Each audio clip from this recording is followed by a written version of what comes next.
আমি জানি না এই মুহূর্তে আপনারা কে কোথায় আছেন এবং কোথা থেকে দাঁড়িয়ে আমার এই ভিডিওটি দেখছেন, তবে যে যেখানে আছেন, যে যেখান থেকে ভিডিওটা দেখছেন, कुर्सी की पेटी एकदम टाइट से बांध लीजिए क्योंकि मौसम बहुत जोर से बिगड़ने वाला है। ইয়েস, আরজি করে একটি ধর্ষণ হয়েছে কিছুদিন আগে এবং সেই সংক্রান্ত বিষয়ে আমি গতকাল আমাদের শ্রদ্ধা, আমাদের খুব ভালোবাসার মানুষ রত্না দেবনাথ কাকিমাকে ট্যাগ করে আমি বলেছিলাম যে কাকিমা এবার আপনি একটু পথে নামেন। আজকে সকালবেলা মিডিয়া নিরাপত্তা নিয়ে ভিডিও করেছে এই বিষয়তে। সিগনিফিক্যান্ট ফ্যাক্টর 15 মিনিট আগে ঘটনাটা ঘটেছে। কি ঘটেছে? এই যে আরজি করে নতুন যে ধর্ষণটি হয়েছে এবং সেখানে যে সিআইএসএফ জামান এই ধর্ষণের সাথে অভিযুক্ত বা এই ধর্ষণের ক্ষেত্রে অভিযুক্ত, সেই ভিকটিমের বড় ভাই নিজে আমার সাথে হোয়াটসঅ্যাপে একটু আগে কমিউনিকেট করেছেন এবং করে কমপ্লেন কপি থেকে শুরু করে এফআইআর কপি থেকে শুরু করে সব কিছু দেখলাম, কী কী ক্লজ সিজ হয়েছে সমস্ত জিনিসপত্রগুলো দেখলাম। এবং সিগনিফিক্যান্ট ফ্যাক্টর মানে আমার তো মাথা গরম হয়ে যাচ্ছে এবারে, মানে কি কোন দিকে সমাজ ব্যবস্থাটা আমরা পৌঁছে যাচ্ছি। আজকে আমি অবশ্যই এগুলোর ডিটেলে ডিসক্লোজ করব না, কারণ নিপুণ সাক্সেনার জাজমেন্ট অনুযায়ী রেপ ভিকটিমের আইডেন্টিটি ডিসক্লোজ করা যায় না। পরিষ্কার স্পষ্ট করে একটা গাইডলাইন আছে বলে আমি বেশি কিছু বলতে পারছি না। কিন্তু আমি এই ভিকটিমের বড় ভাই যখন আমার সাথে কমিউনিকেট করলেন একটু আগে, আমার কাছে প্রমাণ আছে, দায়িত্ব নিয়ে বলছি আমার কাছে প্রমাণ আছে। যখন ওনারা একটু আগে কমিউনিকেট করলেন আমি সম্পূর্ণ কমপ্লেনের কপিটা দেখলাম, ওনার সাথে আমার ফোনেও কথা হলো।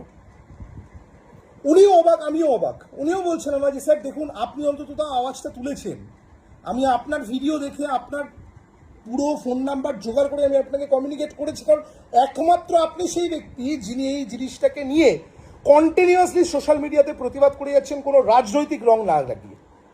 ভুলে যান বিজেপি, ভুলে যান তৃণমূল, ভুলে যান সিপিএম, ভুলে যান ডিম, ভুলে যান অভিষেক ব্যানার্জি, ভুলে যান শুভেন্দু অধিকারী, ভুলে যান দিলীপ ঘোষ, সব ভুলে যান। সোশ্যাল ইস্যুতে এবারে রাস্তায় নামার সময় কিন্তু এসছে। কারণ দেখুন, রাত দখল যখন হয়েছিল, অর্থাৎ আরজি করে ডক্টর দেবনাথের বা ডক্টর অভয়া দেবনাথের যখন ওই রকমভাবে ধর্ষণ এবং যখন তাকে হত্যা করা হয়, সেখানে আমি নিজেও রাস্তায় নেমেছিলাম। এখন আমার ফেসবুক খুলে দেখবেন জল জল করছে পুরো ভিডিওগুলো, ছবিগুলো। তখন যখন রাত দখল হয়েছিল, আজকে একটা রাত দখল হবে না কেন? মানে শুধুমাত্র কি রাত দখলটা এই মুহূর্তে এখন হবে না যেহেতু ভিকটিম জীবিত আছেন? মানে আমি কিন্তু এটা কোনো অ্যাঙ্গেল থেকে ছোট করার উদ্দেশ্য নিয়ে বলছি না এবং কোনো কারোর বিরুদ্ধে কোনো কথা বলছি না। আমি সম্পূর্ণভাবে বলছি, তখন যখন একটা আর কবে গান হয়েছিল, তখন যখন একটা রাত দখল হয়েছিল, তখন যখন একটা সব কিছু হয়েছিল, গোটা মেন স্ট্রিম মিডিয়া ঝাঁপিয়ে পড়েছিল টিআরপি গেইন করার জন্য, আজকে তারাই শুধুমাত্র মুখে কুলু পেটে কেন বসে আছে আমি বুঝতে পারছি না। আরে ঘন্টাখানেক সঙ্গে হোক না, আরে ঘন্টাখানেক সঙ্গে হোক, তারপরে সোজাসুজি একটা হোক কিছু। মানে সেই সময়ের ক্ষেত্রে দাঁড়িয়ে যারা এই সিচুয়েশনে এত বড় বড় রাজনৈতিক ফায়দা তুলেছেন, তাহলে আজকে তারা সাইলেন্ট মোডে চলে গেলেন কেন? আর সব থেকে বড় কথা, যত বড় বড় মিডিয়া, কারোর মুখে কোনো কথা নেই। আমি জাস্ট জানি না কি হচ্ছে, কিন্তু আমি কিন্তু এইভাবে প্রতিবাদ চালিয়ে যাব।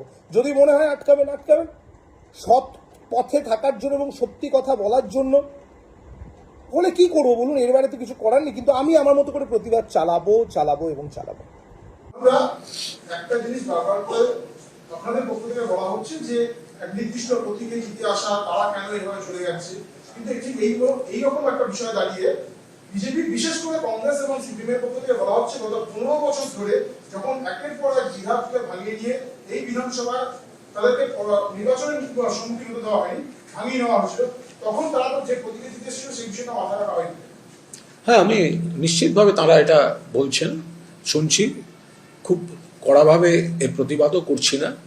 কিন্তু এই ধরনের যারা এই দুটো দলের ভাবাবেগ ইত্যাদি এগুলো সব তফাৎ থাকে, কিন্তু যেখানে এতদিন ধরে যারা মমতা বন্দ্যোপাধ্যায়ের সঙ্গে রয়েছেন, মমতা বন্দ্যোপাধ্যায়ের কাছে দিদি দিদি দিদি দিদি টিকিট চাই এগুলো করেছেন, এবং সবচেয়ে বড় কথা হচ্ছে যে একটা আইডিওলজিক্যালি উল্টো দিক হয়ে যাচ্ছে এই এমএলএ এমপিদের ক্ষেত্রে।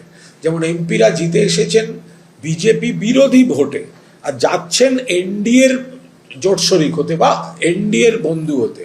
এটা শুধু তৃণমূল নয়, একজন ভোটারের সঙ্গেও বিশ্বাসঘাতকতা। আর এখানে আমি তৃণমূল ফ্যামিলির কথাটা বলতে পারি, তৃণমূল পরিবারের কথাটা, যে ভোট শেষ হয়েছে 1 মাস 1.5 মাসের বিষয়। তো তার মধ্যেই যারা মমতা বন্দ্যোপাধ্যায়ের প্রার্থী হিসেবে জিতেছি বলতেন, একেবারে মমতা বন্দ্যোপাধ্যায়ের প্রার্থী, দিদির প্রার্থী, তারা যদি উল্টো করেন, সেটা একটু বেশি দৃষ্টিকটু হয়ে যায়। তবে অতীতের কথা তুলে যারা দু একটি প্রশ্ন তুলবেন সে তো আমাদের শুনতেই হবে। সেটা হচ্ছে সুদীপ বন্দ্যোপাধ্যায়ের একটি রাজনৈতিক দলে যোগদান করেছেন, তারাও বলছেন যে তৃণমূল এখানে।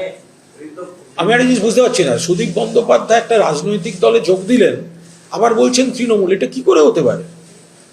মানে মানে মানে এটা কি করে, উনি কি মানে উনি দল বদলে রেকর্ড করতে পারেন, শিবির বদলে রেকর্ড করতে পারেন, কিন্তু একসঙ্গে দুটো দলে কি করে থাকতে পারেন? একজন মানুষ সারা জীবনে দল বদলে রেকর্ড করতে পারেন, দলের মধ্যে শিবির বদলে রেকর্ড করতে পারেন, কিন্তু একজন মানুষ একসঙ্গে দুটো দলে থাকতে পারেন কি করে? তাহলে এগুলো আমাকে কেন জিজ্ঞেস করছেন? সুদীপ বন্দ্যোপাধ্যায়কে জিজ্ঞাসা করুন। আচ্ছা, সুদীপ বন্দ্যোপাধ্যায় যে এত বড় বড় কথা বলে বেড়াচ্ছেন, কোনো উত্তর দিয়েছেন? যে পার্টির কাছ থেকে নিজের ব্যক্তিগত গাড়ি কেনার জন্য কিছুদিন আগে টাকা চেয়েছিলেন, তার উত্তরটা জিজ্ঞাসা করছেন না কেন? আপনারা প্রত্যেকের কথায় আপনারা আমাদের প্রতিক্রিয়া নেন। আমি অফিসিয়ালি বলছি আপনাদের, কল্যাণদা অফিসিয়ালি বলেছেন যে যারা কে দিল্লিতে থাকে, তাহলে আপনিও ঠিক করে নিন দিল্লির কোনো ইস্যুতে আমাকে এখানে রিয়াকশন দেবেন না, এসব ফালতু যুক্তিতে আমায় দেবেন না। কিন্তু আপনার কাজ কি সুদীপ বন্দ্যোপাধ্যায় বিপদে পড়লে প্রশ্ন এড়িয়ে যাওয়া? তাহলে চুপ করে বসে শুনুন, কথা যখন তুলেছেন পুরোটা শুনবেন, মাঝখানে ঘোরাতে যাবেন না। সুদীপ বন্দ্যোপাধ্যায় বিপ্লব করার আগে পার্টিকে লিখিত অনুরোধ করেছেন, হোয়াটসঅ্যাপ পার্টি অনুরোধ করেছেন, আমার গাড়ি পুরনো হয়ে গেছে, একটা নতুন গাড়ি কিনতে চাই, পার্টি আমায় টাকা দেবে কিনা। তো এবার জিজ্ঞাসা করুন না যে এই যে বিপ্লব করছে তাহলে কি অন্য কোনো গাড়ি ফাড়ি কেনা আরো কিছু এসব কি গ্রহরত্নের ব্যাপার আছে, একটু জিজ্ঞেস করুন না। তো এত তত্ত্ব কথা বলছে কেন? শুধু এই কথাটা বলুক, পার্টির কাছে গাড়ি কেনার টাকা চেয়েছে কি চাইনি সুদীপ বন্দ্যোপাধ্যায়, তা আপনারা জিজ্ঞেস করতে পারছেন না? ব্যাঙে হাঁচলে রিয়াকশন নেন, ওরা এই বলেছে, এরা এই বলেছে। কল্যাণ ব্যানার্জি তিনি বলেছেন, একজন সাংসদ, আমি একজন বিধায়ক বলছি, সুদীপ ব্যানার্জি উত্তর দিচ্ছেন না কেন? পার্টির কাছে টাকা চাওয়া, একটা কর্মী যখন আক্রান্ত খুঁজে পাওয়া যায় না, দল সামান্য একবার বিরোধী আসনে বসেছে, সঙ্গে সঙ্গে তাদের বড় বড় কথা শুরু হয়ে গেছে। এই মমতাদি যদি মুখ্যমন্ত্রী থাকতেন, সারাদিনে 14 বার করে হোয়াটসঅ্যাপ করে এই চাই ওই চাই, নাকি কান্না তো এই সুদীপ বন্দ্যোপাধ্যায় কাঁদতেন। তারপর জিজ্ঞাসা করুন না, ও সুদীপ দা নিজের গাড়ি কেনার জন্য কি টাকা চেয়েছিলেন না চাননি? কেন চেয়েছিলেন? কিসের এত লোভ?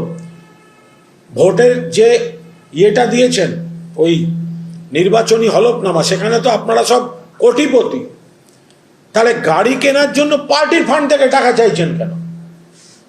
বিদ্রোহী সেজে পার্টির ফান্ড থেকে ব্যক্তিগত গাড়ি কেনার টাকা চাইবেন, আবার কয়েকজন থানায় অভিযোগ করে বলবেন যে আমরা সব সাধু, অ্যাকাউন্টে যেন এই না হয় ওই না হয়।